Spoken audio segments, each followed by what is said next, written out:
بسم اللہ الرحمن الرحیم۔ ایک جمعہ کی نماز دوسرے جمعہ کی نماز تک گناہوں کے لیے کفارہ۔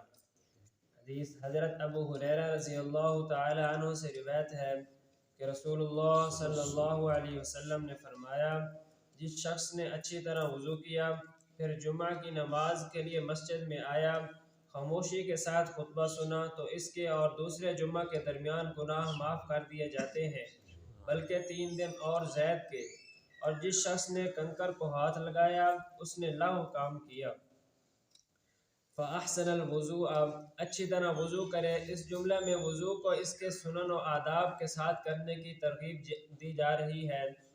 جمعے کی نماز کے لیے مسجد میں آیا، اس سے معلوم ہوا کہ جمعہ کی جماعت کی اہمیت دوسری نمازوں سے زیادہ ہے کہ دوسری نمازیں انفرادی طور سے ادا ہو جاتی ہیں، مگر جمعہ بغیر جماعت کے ادا نہیں ہو سکتا۔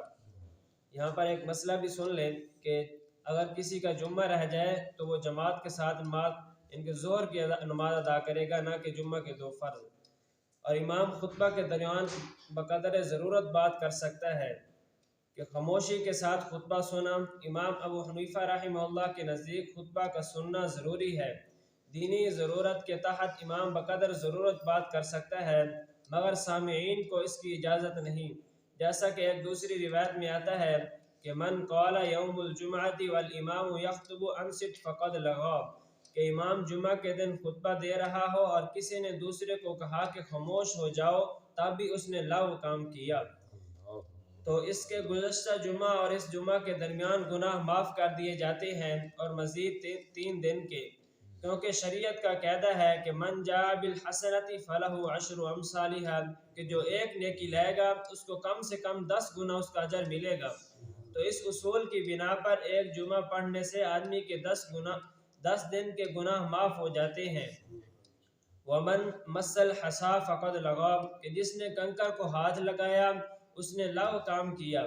آپ صلی اللہ علیہ وسلم کے زمانہ اقدس میں مسجد میں کنکریاں ڈال دی گئی تھیں، تو اس حدیث میں فرمایا کہ جس نے ان کنکریوں کو بھی خطبہ کے دوران الٹ پلٹ کیا تو اس نے لغو کام کیا۔